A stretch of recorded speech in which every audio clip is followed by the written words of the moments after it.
করব বিষয় বাংলা। আমরা পূর্ণমাত্রা, অর্ধমাত্রা, মাত্রাহীন বর্ণ পড়েছি না?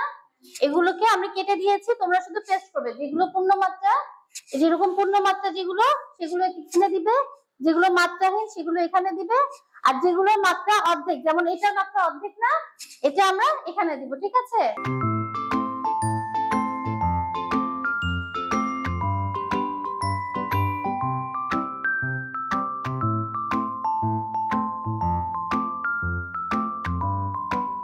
আজকে আমরা কি শিখেছি তাহলে?